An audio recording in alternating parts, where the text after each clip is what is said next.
എനിക്കിപ്പം ഒരു നിർദ്ദേശം കിട്ടേണ്ടത് സർക്കാരിൽ നിന്നാണ്. അപ്പോൾ അത് വെയിറ്റ് ചെയ്യുകയാണ്.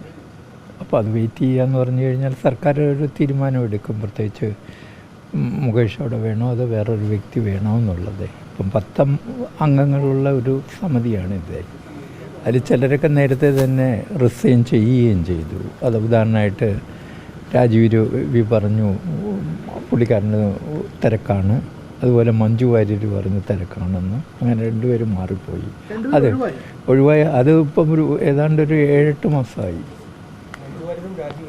രാജീവ് രവി.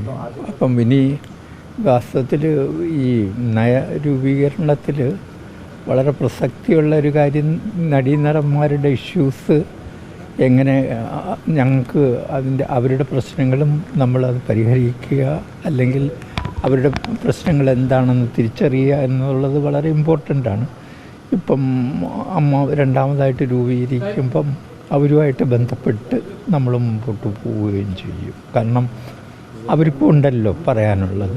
അതുപോലെ തന്നെ WWCയിൽ ഞങ്ങളുടെ അംഗത്തിൽ പത്മപ്രിയുണ്ട്. അപ്പോൾ പത്മപ്രിയ ആ കാര്യങ്ങളിൽ വളരെ വ്യക്തമായിട്ട് കാര്യങ്ങൾ സൂചിപ്പിക്കുന്നതാണ്. ഇതൊരു പോളിസിയാണ്. ഒരർത്ഥത്തിൽ പോളിസി എന്ന് പറയുന്നത് ഇനിയൊരു 20 വർഷമെങ്കിലും അത് നിലനിൽക്കണം, പോളിസിയിലെ ക്ലാരിറ്റീസ്. അപ്പം 20 വർഷം മുന്നിൽ കണ്ടുകൊണ്ട് വേണം നമ്മളിത് രൂപീകരിക്കേണ്ടത്. അപ്പോൾ അതിനകത്തുള്ള വ്യക്തത നമുക്ക് കിട്ടണം. അപ്പോൾ ഈ ഒരു പോളിസി ഉണ്ടാക്കുമ്പോൾ 20 വർഷം അതൊരു ഗൈഡൻസായിട്ട് മാറണം. അതൊരു ബൈബിളാണ്, ഫിലിമിൻ്റെ അതായത് ഫിലിം പോളിസി എന്ന് പറയുന്നത് ഫിലിം ബൈബിളും കൂടിയാണ്. അപ്പം ബൈബിളിനകത്തുള്ള കണ്ടന്റ് നമ്മളിപ്പം ബഹുമാനിക്കുന്ന പോലെ, ഒരു എപ്പിക്ക് ബഹുമാനിക്കുന്ന പോലെ തന്നെ ഇതും ബഹുമാനിക്കപ്പെടണം എന്ന് വിശ്വസിച്ചുകൊണ്ടാണ് ഞാൻ മുമ്പോട്ട് പോകുന്നത്.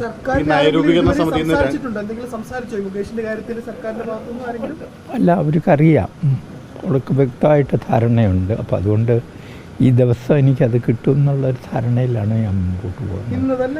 വിമാനമായി ആവും എന്നുള്ളൊരു ധാരണയാണ് എനിക്കുള്ളത്. ഈ നയരൂപീകരണ സമിതിയിൽ 2 പേര് ഒഴിവാകാൻ എന്തായിരുന്നു കാരണം? മഞ്ജു വാര്യരും അല്ല, അവരുടെ തിരക്കിൽ അവർ ഓണസ്റ്റായിട്ട് പറഞ്ഞതാണ്. അവരുടെ തിരക്കിൽ അവരുടെ സമയം ഇതിനു വേണ്ടി ചിലവാക്കാനായിട്ട് കിട്ടിയില്ലെങ്കിൽ പിന്നെ സമിതിയിൽ ഇരുന്നിട്ട് കാര്യമുണ്ടോ എന്നുള്ളതാണ് കേട്ടോ.